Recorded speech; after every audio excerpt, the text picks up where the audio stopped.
सम्मानित साथियों नमस्कार। मैं ज्ञान प्रकाश मौर्य, पूर्व राज्य सूचना आयुक्त उत्तर प्रदेश, अध्यक्ष विधि प्रकोष्ठ जन अधिकार पार्टी।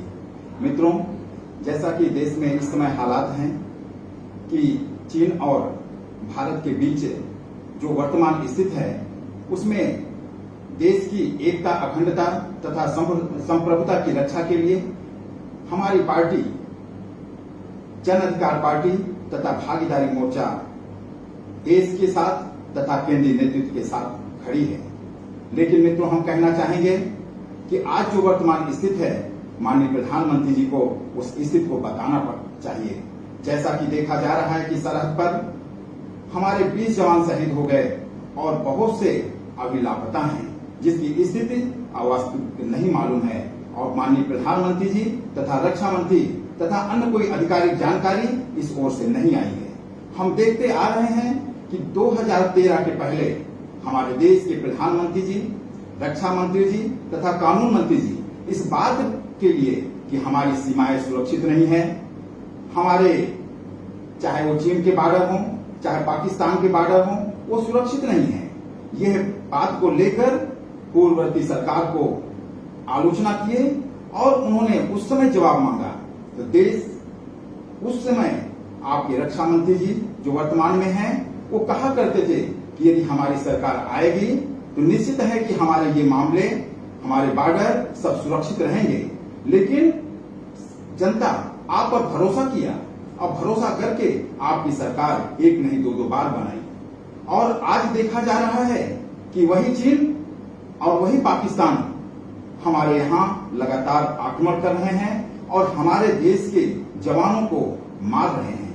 लेकिन आधिकारिक रूप से देश की ओर से, सरकार की ओर से उस पर कोई कार्रवाई नहीं की जा रही है। जैसा कि देखा जाता है कि चीन की सेना, जो कि विगत 45 वर्षों में इस प्रकार की कोई वहां पर हमला नहीं हुआ, लेकिन आज क्या स्थिति आ गई, ये कैसा हो गया कि आज हमारे देश पर इस प्रकार के हमला हुए और चीन हमारे जो वहां की LAC लाइन है उस पर वह कब्जा कर रही है, उस पर आ रही है और सरकार द्वारा ये नहीं बताया जा रहा है कि उनके द्वारा कितना अधिकृत कर लिया गया है।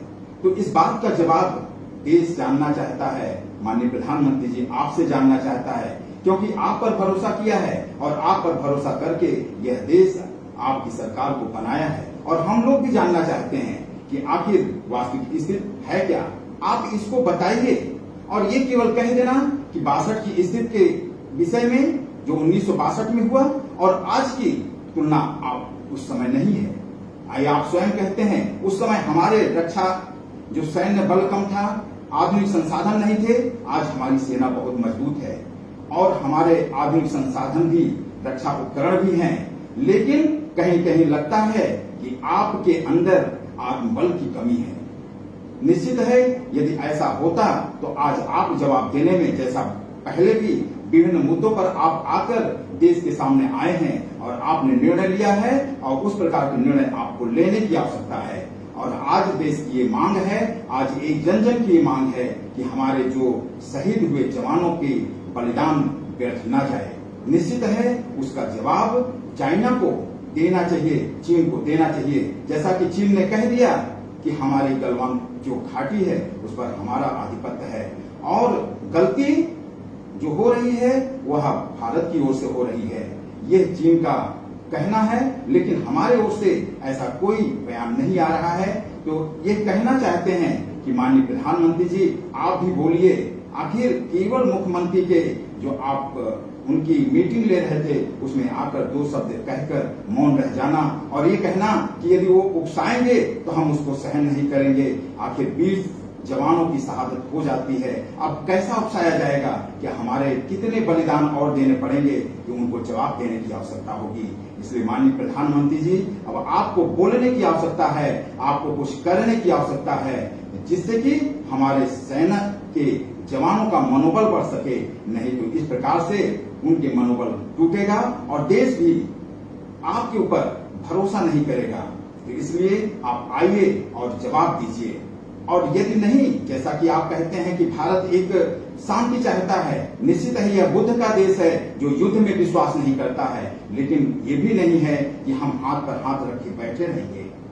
निश्चित है जो आपके आयात और निर्यात का अंतर है, भारत में जो है चाइना से बहुत ज्यादा आयात हो रहा है, उस पर प्रतिबंध लगना चाहिए। जो आप ठेके दे रहे हैं चीनी कंपनियों पर, उस पर अंकुश लगना चाहिए, उनका बहिष्कार होना चाहिए। ये हमारे जनता चीनी सामानों का बहिष्कार करें ये नहीं, बल्कि आपकी ओर से प्रतिबंध लगना चाहिए। व्यापारिक जो समझौते हैं उसको समाप्त करने की आवश्यकता है और हमारी जो चीन पर आत्मनिर्भरता है उसको कम करने की आवश्यकता है, या फिर दूसरे देश से ऐसे संबंध बनाकर उनसे आयात करने की आवश्यकता है, जिससे कि हमारे यहाँ जो चीजें आवश्यक हैं जो हमारे पास नहीं है उन देशों से प्राप्त हो सके, और चीन का पूर्णतः बहिष्कार होने की आवश्यकता है, जिससे कि देश हमारा आगे भी बढ़ सके। और चीन को इस रूप में आर्थिक रूप से कमजोर करेंगे तो निश्चित है कि उसका भी मनोबल वहां का टूटेगा, हमारे लोगों का भरोसा बढ़ेगा। हमारे लोग आर्थिक रूप से यदि यहाँ पर भी ऐसे चीजें उपलब्ध होंगी तो वो भी मजबूत होंगे और आप पर भरोसा बनेगा। और नहीं तो इससे लगता है यदि आप काम नहीं करते हैं तो केंद्र का नेतृत्व कमजोर है। जो आप बात पहले करते थे, कहते आए हैं कि नेतृत्व यदि शक्तिशाली रहता है तो किसी की हिम्मत नहीं है कि वो कब्जा कर सके, वो हमारे किसी को आंख दिखा सके। और आज देखिए कि चाहे पाकिस्तान हो या चाइना हो या नेपाल तक भारत को आंख दिखा रहा है। इसलिए माननीय प्रधानमंत्री जी, आप इस पर अपनी चुप्पी तोड़ते हुए आगे बढ़िए और आकर देश को संदेश दीजिए और देश को भरोसा दिलाइए, जिससे कि देश को भी भरोसा हो, हमारे सेना को भी भरोसा हो और हमारा मान सम्मान भी बना रहे। इन्हीं बातों के साथ धन्यवाद।